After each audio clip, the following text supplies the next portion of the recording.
Jeffrey, thank you for being on the program again. It's an honor to have you back. Good morning, buddy. You're making some news right now and breaking some Hollywood box office records.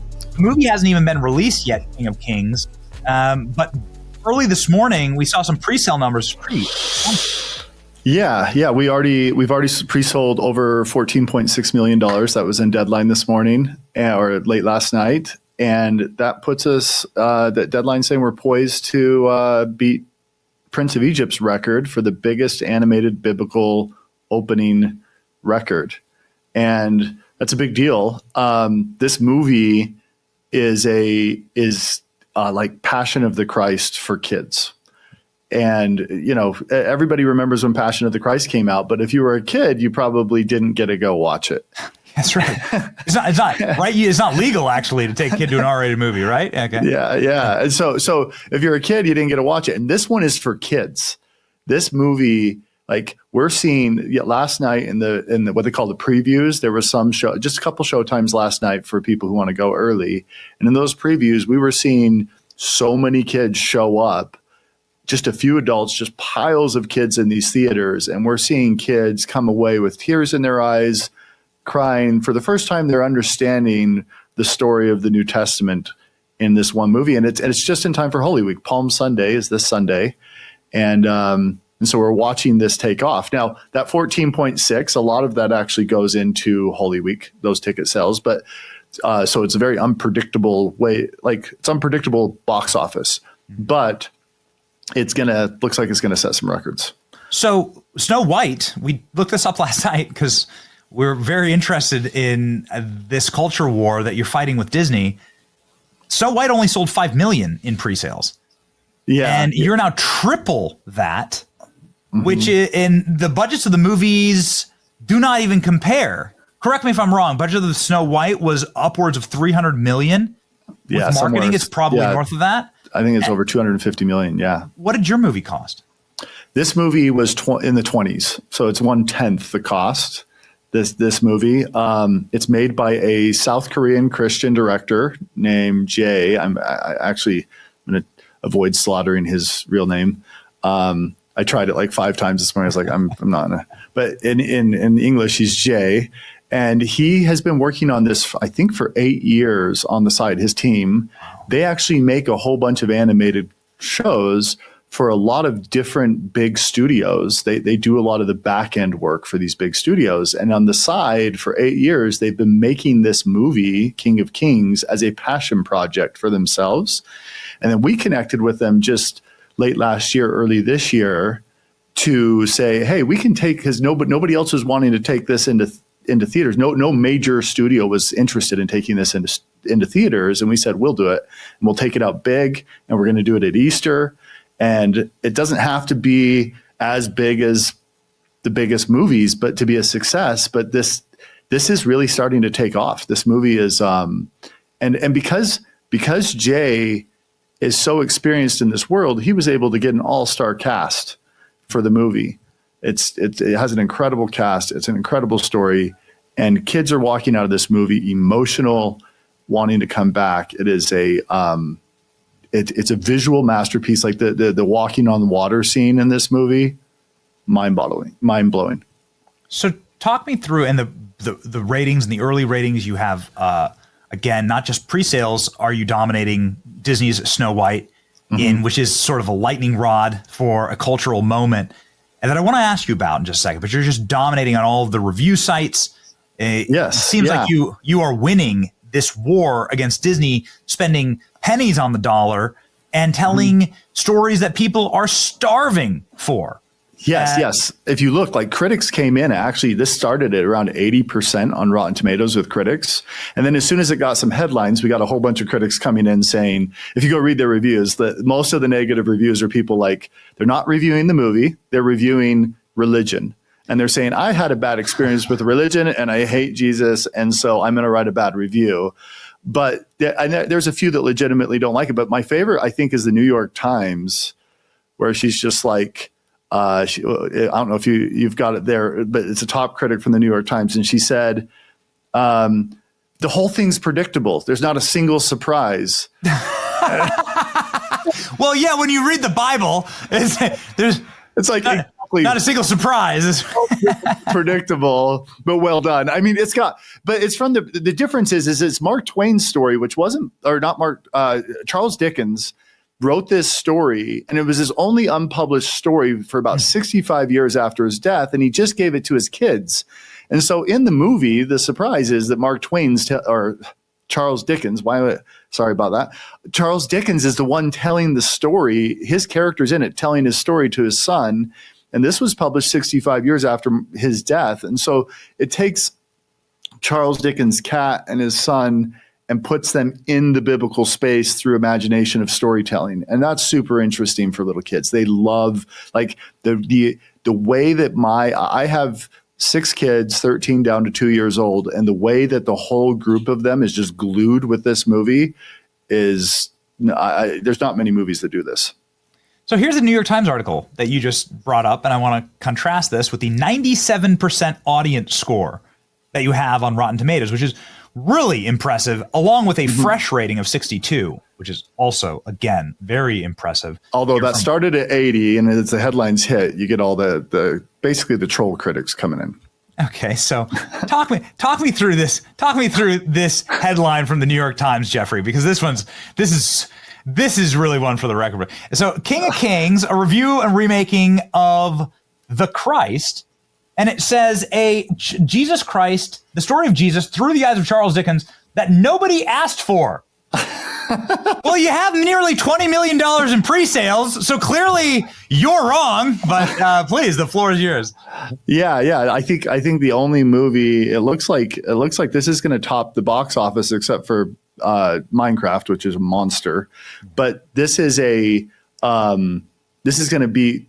Looks like it looks the way that all the experts are saying. They're saying it's going to beat Warfare. It's going to beat The Amateur. That was not expected. 2 weeks ago, they were putting this entire movie at a $6 to $8 million opening weekend. Wow. in the projections. And I remember one of the experts from the field called me and was like, "So do you think this is right?" And I was like, "No." And they're like, "Why don't you think it's right?" And I was like, "Because I think we've already sold more tickets than that." And they don't even know how to predict this. But what I like, there's actually a compliment I think in the New York Times one is it's biblically accurate. And so there's not a surprise. You don't have, like, we didn't change up and say, "Oh, I guess he doesn't get resurrected," or That's right. Didn't put a twist in, and yeah. Jesus becomes a social justice warrior, or has a relationship, or whatever. Yeah, exactly. Yeah, we've seen it all. Yeah, exactly. Jesus Christ Superstar. We've seen it. Yeah. That is a massive compliment, but it's also, and I guess is my final question to you, Jeffrey. Why is it so hard for Hollywood to lock in and understand this? The scriptures are filled with some of the greatest tales of all time, and some of the most remarkable stories. If faithfully adapted, you would make billions because people are starving for these stories to be told in a I would say, I use this term cautiously, modern way, where we can really truly visualize them in the full beauty and technology that we have to bring them all to life, right? And what the hell is wrong with Hollywood? Keeps pumping out sludge that nobody wants, losing hundreds of millions and billions, making Snow White. It's super funny. The New York Times is like, nobody asked for a remake of Jesus, and it's like, well, nobody asked for all the remakes that Hollywood's making of these garbage, these junk food stories. Nobody's asking for more fast food. We want good stuff. And the reason why they're not getting it is because there's a system in Hollywood that we call the gatekeeper system. There's a couple dozen people in Hollywood that make all the decisions around all the movies. Those 24 people are in a bubble in LA. They live in their own socio-political world, and they don't understand the rest of the world. They're so detached from the rest of the world. And so what Angel Studios, what we're doing is we're trying to replace this gatekeeper system. This movie was passed by what we call the Angel Guild, which replaces the Hollywood gatekeepers. We have 1 million people who pay every single month to be a part of the guild. And as a member of the guild, you get a vote on every movie that comes into Angel Studios, and you get a vote on every movie goes to theaters. This movie scored a 95 in the Angel Guild. So a 97 on Rotten Tomatoes doesn't surprise us, or 96, it's bouncing back and forth, doesn't surprise us because we could see it inside of the guild. The Angel Guild had voted on it. So there's 1 million people from 155 countries who watch these movies. They don't know who the cast is. They don't know who the director is. They're just seeing the movie and taking it for what it is, and then they vote on it. And as a guild member, you get a vote on the movies. Nothing gets through. I can't even, as a founder of Angel Studios, I can't even look at a movie unless the guild passes it first. So the Angel Guild votes on it. Then they get two movie tickets to every single movie. If you're a premium guild member, you get two. It's like a movie pass, but for all Angel movies. And then also, if you're a guild member, your guild membership goes to supporting all these filmmakers that are making alternative content, alternative films to the Hollywood system. And they're turning out amazing stuff. You've got The Sound of Freedom. You've got Cabrini. You've got this new one, the King of Kings. You've got Last Rodeo coming out in May. There's one called Sketch that's coming out. That's like almost like Stranger Things had a baby with Inside Out 2, but with a strong moral compass. But there's this. That one's called Sketch. That's coming out in August. We have one called Zero AD coming out in the fall from the same director as Sound of Freedom. But when you're a member of the Angel Guild, you get to pick every single movie and you replace the gatekeeper system. I think when we were first asked about the Angel Guild, when I first brought up the idea, some people were like, nobody's going to want to vote on the movies to come in. They just want to be told what they're going to watch. And in fact, one of our board members was in a meeting with a bunch of Hollywood executives, and he was explaining the guild, and somebody said, no, this is literally what he said. We are the gods, and we make the decisions about what people want and what culture is going to be set, not the audience. And Angel we're the opposite. We are not the gods, and we are just a distributor trying to help filmmakers connect with the audience in a way that gives the audience what they want, which is films that amplify light and help uplift people and change the world. Yes. Again, we've said it a million times. If they had just faithfully adapted Snow White, that movie, which is the #1 animated movie of all time, adjusted for inflation, made $4 billion adjusted for inflation back in 1937. Yeah. They just done that, then they would have had a hit on their hands. That's right. But they refused. Right. It's almost like innate. They have to spite history. They have to spit in the face of the audience. They have to rug pull, and they have to gatekeep, and they have to project. They have to use it as a message system. And people are just sick, man. They're sick. And in many cases, like the race swapping concept is fine in some story cases, but in this one, it's Snow White. Like skin is white as snow. It's there the source material. Yeah, yeah. It's like part of the source,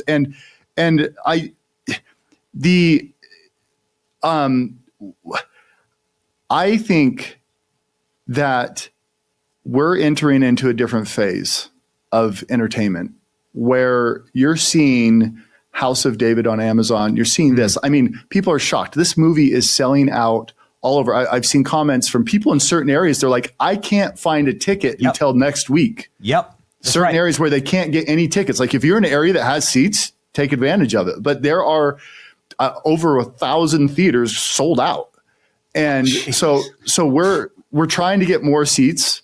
But there's such a drive for this type of a film, especially during Holy Week. This is the perfect movie for Holy Week. Yes. Very quickly, what's your advice to Hollywood? Like, you are clearly ahead of the curve, but I don't think you want the entire entertainment industry in ashes. I think you understand the value of it. Mm-hmm. Well, what's your closing thoughts on this? You've had a number of major hits under your belt at Angel Studios, and now you guys are just rip roaring. Yeah. So we're looking at what I would say is listen to the audience. The audience knows what's best. Get rid of the gatekeepers. That's going to be hard to do because the whole business model is set up differently, but get rid of the gatekeepers. listen to what people actually want. And when you do that, you create good businesses. Yes. Can you please buy Star Wars? I'm just like, you just described Kathleen Kennedy. You literally just described Kathleen Kennedy. Please, where do I donate for Angel Studios to buy Star Wars? Yeah.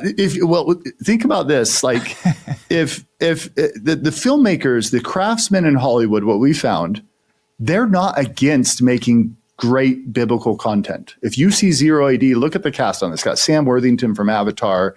It's got Jim Caviezel. It's got Ben Mendelsohn coming out in December, and it's about King Herod trying to kill all the innocent kids. And this is an all-star cast with an all-star talent group, and they want to make great art. And they're more about the art than anything. All the craftsmen. The issue is the gatekeepers in Hollywood. They're the people that are like, walk on set and say, you know what, this is from a director of Game of Thrones, says HBO executive walks on set and says, we need full frontal nudity in this scene. And the director's like, well, that wasn't the plan. And he's like, but we need it. I represent the perverts and we need this in the scene. And they come in, and these gatekeepers actually force directors to put in stuff, even the directors that we consider pretty hard, they're forcing them to put in more. And so the idea is pull that back, let the craftsmen make great art, and allow them to make the stuff that the audience wants, which is stuff that in Angel's case, our community, if you want to be part of the Angel Guild, it's a group of people who believe in amplifying light. So whatever is true, honest, noble, just, authentic, lovely, admirable, and excellent. That is how we define it. It's based on the scripture Philippians 4:8. And that is the mission of Angel. So if you want that type of content, we're your community. But regardless, Hollywood needs to listen to the audience, and then they'll succeed again. This isn't an issue of theaters. The business model for theaters isn't bad. People want to go to theaters. We want to disconnect. It's a great opportunity to go have a communal experience with people. But we just don't want to watch stupid. We don't want to. I mean, you can only eat so much fast food and junk food before you feel sick. Yes. That's right. I'm not sure what you'd call chicken jockey, but it is what it is, right? At least people are getting a communal experience from Minecraft. Yes. Ain't nobody saw Snow White, right? Even Rachel Ziegler filmed herself humiliatingly in an empty theater watching Snow White. I'm a huge fan of Jared Hess. He did Napoleon Dynamite. He grew up in Idaho, where we grew up. Jared Hess. So that's the reason why that movie starts out in Idaho and I'm from Idaho. So I'm a huge fan of the director of Minecraft. I'm very happy for them. We want everybody to go over and go to Angel Studios. We'll link in the description here. You can see where the King of Kings is playing near you. Get your tickets if they are available, and make sure that you support people who believe still in making great art and great stories, and won't ignore the greatest stories ever told, which have existed for thousands of years in the scriptures.